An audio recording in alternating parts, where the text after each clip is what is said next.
Lisa, great to have you with us. We're going to jump right in. Let's do it. So we've been working in cybersecurity for quite a while. There's always news, even if you're not in the cybersecurity field or an adjacent field, about breaches, threats, and so forth. Why is cybersecurity an issue that small businesses should care about? Well, I think everybody's familiar with the big data breaches that you see in the news, right? Ransomware incidents, things like that. But most people don't realize how often small businesses actually get compromised as well, because we just don't hear about those in the news. At most, they might make your local news. And then breaches that happen to large organizations can also affect smaller organizations. So a company I used to work for in the automotive industry had a ransomware attack a few years ago. They provide services and systems to car dealers. Car dealers are mostly small businesses in this country. And so it actually took all those dealerships offline for, I think it was over 2 weeks. So you really need to have a resiliency plan, even if you don't think it's going to happen to you. If it happens to a vendor like that you do business with, there really isn't anybody in this country anymore that isn't affected in some way, shape, or form by cybercrime, scams, fraud. I think that's right. Very few are unaffected. So,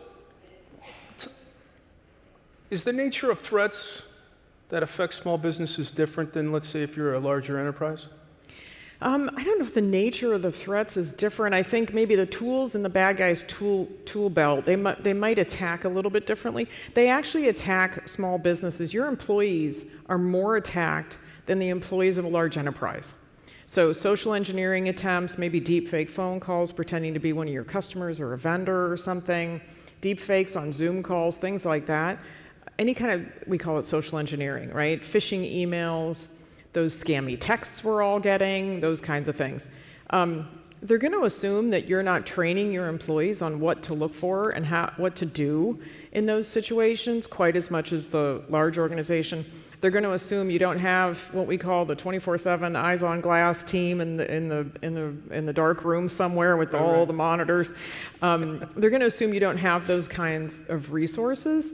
And so I think most cyber criminals and nation-state actors think you're a softer target than the big corporations. Do small businesses see themselves as a softer target? No, that's the problem. That's the problem. Yeah. So I had the honor of testifying before the House Small Business Committee late last year, and we talked about the myths that people believe. I'm not on the radar of the bad guys. Like, I'm just a small business. They don't know who I am. Right. I don't have anything of any value to the bad guys. They are looking for data, cash, and things they can turn into cash. And you have assets in your business, you have data in your business, you have things that are absolutely of value to a bad guy. Probably the one that I think we as a nonprofit have a good solution for is my IT guy's got it. I got a guy, right? My IT guy's got it handled, my managed services provider has it handled, whether that's external or internal resource. And then my question is, well, how do you manage that resource? Sure. How do you know they have it handled? You know, if I ask a small business person, are you prepared for a ransomware attack? Well, my IT provider says everything's okay. Like, well, how do you know everything's okay? If your accountant just said to you, yeah, everything's okay, when you asked them about your P&L or your bottom line, like, you wouldn't accept that as an answer. You would want to have a meaningful conversation about your finances. So we have a course called Cybersecure My Business that teaches how to manage security risk, how to manage your IT provider in business terms, and it's meant for owners and operators of small businesses. One of the reasons why we've liked working with you guys for as long as we have, and it's been probably 20 years plus. We've been around for about 23 years. So, yeah. Is I don't care how technical some people think the issue can be or has to be. Everybody needs things to get kind of simple and basic, not only for the experienced person, so they can communicate it to those that don't speak in a certain way or communicate technical terms in a certain way. But I think of everything from a sole proprietor to my parents, for example, who need some of those basics. So yeah, I spend a lot of time keeping my 84-year-old mother out of trouble on the internet. Yes. Yeah. You know, before I forget, you were mentioning, we were talking about threats. Before coming on here, you shared with me the example of that company that made that piece for paving machinery, and they thought, hey, no one's coming at me. Nobody's coming for me. Yeah, so China in particular, the CCP has a strategy. They will, so I'm have an acquaintance, I meet somebody, I'm traveling and meet somebody on a trip, and he says, oh, my family has a business where we make this piece that goes on the asphalt trucks that we all see. It's necessary for road paving. They make a certain piece that goes on that truck. They are the only business in the United States that makes that part. The only. So this is a great business. This has created generational wealth for him and his family. What a great family business to have. And so he thinks, because that's kind of an obscure, highly specialized thing, I just don't think I'm on their radar, right? The myth. I just don't think I have anything of value. Well, this happens over and over again, and it's not highly publicized. China will attempt to steal that intellectual property and then spin up a low-cost competitor in China and sell against that company. And there have been small businesses in the US that have gone out of business because of that exact strategy. So you really can't assume that you don't have anything of value to the bad guys. So what you guys do to help manage or help kind of mitigate those threats is tremendous. Let's talk about managing risks. You've got a booklet there that you noted. Yeah, so what do you want folks to kind of do? I think someone out here may have a stack.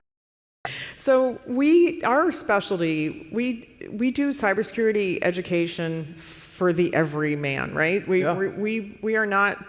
don't talk in jargon. We try and simplify this issue to demystify it. We have research that tells us that people are intimidated, they're scared, they don't want to deal with this, they want it to be somebody else's job. And so what we try to do is demystify and simplify this topic as much as possible. So if you go to staysafeonline.org, you'll see a lot of resources, webinars for small businesses, things like that. One of the biggest pain points we see in society lately is the scamdemic. All the scammy texts we're getting, the phone calls, all that. It's disproportionately affecting older adults because they typically have the most money at risk, right? They have their life savings at risk. So after me being on Zoom calls and FaceTime and everything with my mother 1,500 miles away, trying to help her and realizing what a challenge that is, we made a printed workbook called Then and Now. And Max, if you'll stand up, we have brought some of these here today. If anybody wants one, you can see Max. There's also a digital version of this. And we're holding in-person sessions where older adults can bring their devices and get help on the spot. We're rolling this out, for example, in Florida with Florida Department of Elder Affairs, with the Cleveland Clinic and Key Bank in Cleveland.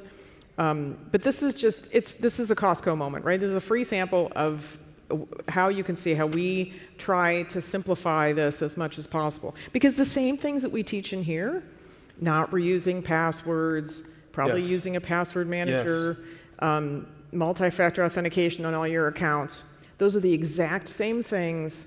The things that my mom needs to do are the exact same things that every small business needs to do. Because most bad things that happen in cyberspace start with password reuse, employees sharing a password to a system, lack of MFA on an account. It's those basic I'm going to do an acronym check. MFA. Multi-factor authentication. Everybody knows it as that thing you have to do when you want to log onto your bank account. Right. Hopefully most groups are using that. Hopefully, it used to be kind of complicated, but now it's gotten easier. It's pretty easy. One of the other myths that we like to dispel, people will say, well, I don't like using facial recognition to sign on to my accounts. Or they won't even want to use it when they go through TSA, for example. Most companies, and TSA included, they're not storing that information. And guess what? There's enough cameras around most cities. Like, our faces are out there. We've probably, you've got a driver's license, you got a passport, the government already has your photo. So using a password manager with facial recognition and things like authenticator apps to do MFA, it goes so much faster. It's a lot better. It is so convenient. So using facial recognition and a password manager, I can log on to, for example, my bank account faster than if I had to type in my username and password myself. Correct me. You are going to be in Florida. Did you mention that? Yes, we are. Starting this summer, we're going to be doing in-person sessions around the state of Florida, and hopefully we'll be doing it in more states in the future. When are you going to kick things off? Probably June. June? Mm-hmm. What city? We're going to start in Tampa. Okay. Yeah, but we'll be all over the whole state. Are you going to I know, Florida in the summer, but it's okay. I live in Texas, so it's cooler than Texas in the summer. Are you going to go beyond, you're going to go beyond Florida? Yeah, we're going to go to Cleveland. The Cleveland Clinic is viewing the scamdemic as a patient resiliency issue, because when older folks get scammed, it is incredibly stressful and can actually have health effects as well. So things like changing passwords, using MFA. Yep. Do you hear that your stakeholders, clients, if you will, that they find it hard to use? And one of the things that I think your guidebook does, or you will be doing, that piqued my interest, is you help people understand, or at least know better how to hire a managed service provider. That's right. The last lesson in our Cybersecure My Business course, now that course is actually live instructor led. So you have a human being that you can ask questions of. It's remote, it's taught online.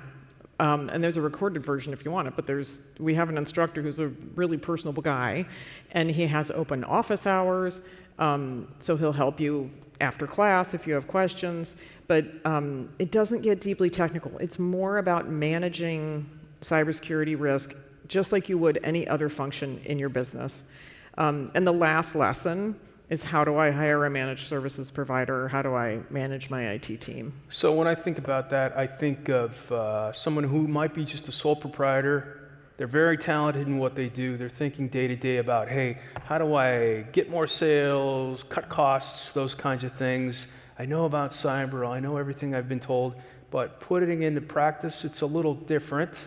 You know, we didn't talk about this, but on balance, if I'm a small business, what does it run me, maybe a year, to get a managed service provider, and what does that look? For me, I think about a managed service provider maybe helping an organization identify key data, Identify assets, what you have that's valuable, and making sure that that data is protected. And one of the things I like to think about is maybe having a process of at least a backup, or maybe a distributed network of backups.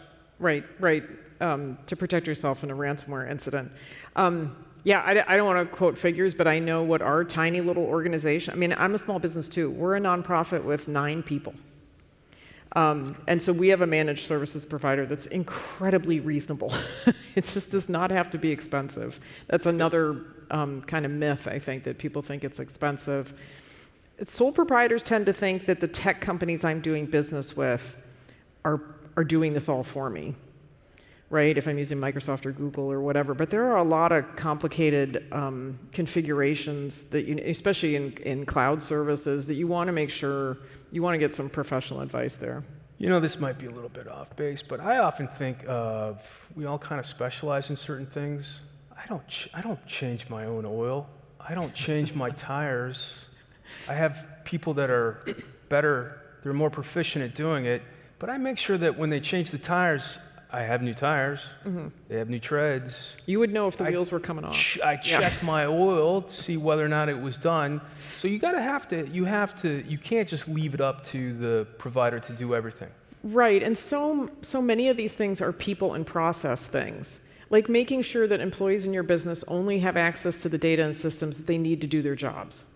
Making sure that there's multi-factor authentication on even your social media accounts. Think about the brand damage that would happen if somebody hacked your Facebook page, for example. It's making sure that people that no longer work for you don't have access anymore to your data and your systems. That happens a lot. We forget to decommission people, right? We're used to onboarding, getting people set up, making sure they have access to things. Sometimes our processes aren't as robust when somebody leaves. And those kinds of things are all people and process. So they don't cost money. They just need to get done. And it's helpful to go through a process where you actually document those things. So you have policies for your business, for example, and you have processes that go along with those policies.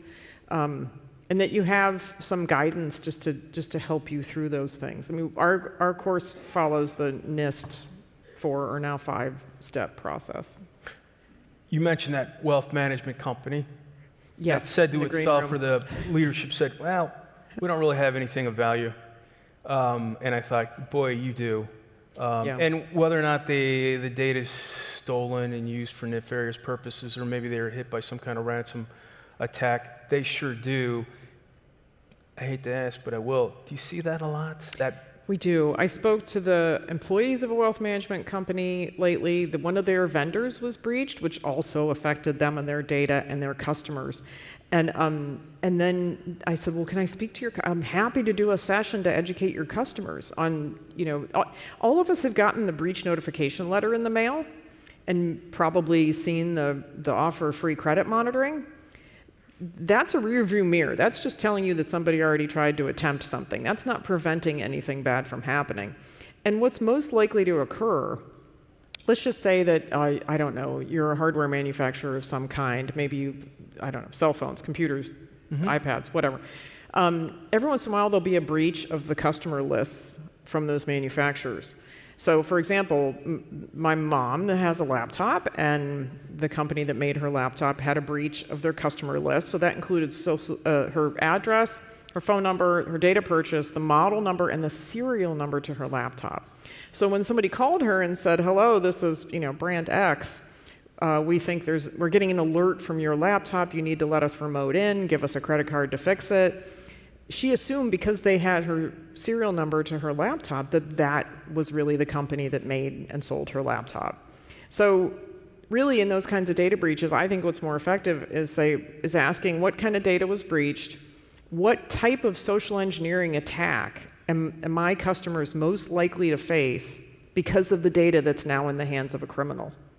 So in the case of that laptop manufacturer, it was that sort of tech support scam. You mentioned your mother. My mother's been scammed. It really made me mad, I gotta say, like big time. I guess Mother Day is coming up. That would be a good, on some level, I'm kind of joking, but a good thing. You give this to your mother for Mother's Day? Provide folks of any stripe, even board members of a large firm, would do well to read the basics. So when someone comes in, you are confident about the discussion, right? Because if anything, I think people that are using cyber services, what I want them to be thinking about is, are you able to ask the right questions, and do you understand the answers to a certain degree? You can't walk 2 steps these days without talking about AI. Is it making a big deal? I believe it is. As much as it's helping us, I know I used it to write a presentation, help me write a presentation last week to do research for me, and man, it felt like I had taken Adderall. Like I got so much done so fast, it was great. The problem is, it's also helping the bad guys. And they're not constrained by policies, and they're not worried about data privacy, right? They're just going for it. So the thing we're seeing the most, yes, it's helping them write malware faster, it's helping them deploy malware faster, all those things. The quality and the speed and the scale has improved immensely. But what we see mostly day to day is the use of the deepfake tools. So somebody can be sitting on the other side of the earth somewhere, and you will see on the Zoom or on the Teams or hear on the phone a voice and a face that you're familiar with, right? That looks and sounds like somebody who's in this country. Your employees could end up getting a deepfake phone call or Zoom call from somebody pretending to be you. And you said that actually happened to someone. Oh, sure. Happens all the time. And the employee, just to see whether or not that was his boss, texted his boss to say, right, is that you on the screen? And his boss texted back, and because the guy on the screen did not pick up a phone and text, that was the only way and this was a chief marketing officer of a mid-sized business. And to me, a CMO is the kind of person who's, tuned into how things look. You're a marketing person, and the fact that he couldn't tell the difference, but that wasn't actually his CEO, it was a deep fake. Like, that's how good the technology has gotten. So you don't need to know how to code, for example. You just need to know that, hey, this is a threat, and there's ways to mitigate it. So that was pretty savvy. You need to have spidey senses, right? Like a healthy skepticism. And the biggest thing I think I want you to take away today is don't feel like this is somebody else's job, right? And even if you have delegated it to somebody else in your business, you need to know enough about it to manage it. just like you would your accountant or anybody else you have delegated things to. It can be done. Can be done. We've got a few seconds here. Let's leave on a big-time optimistic note. 2 things, relatively low cost, that you'd recommend. Everything on staysafeonline.org is free. Our webinars, our articles there on all different types of topics. It's all written without any tech jargon. And then our course, Cybersecure My Business. Max is happy to talk about that too. This has been great. I'll just finish by saying that if folks don't know, I work in our cyber group, and we deal a lot with policy, legislation, regulation. We try to create the conditions so what you do day in and day out is easier and better. So I thank you for what you do. This has been great. Everybody, Lisa, thanks everybody. Thanks everybody. Terrific.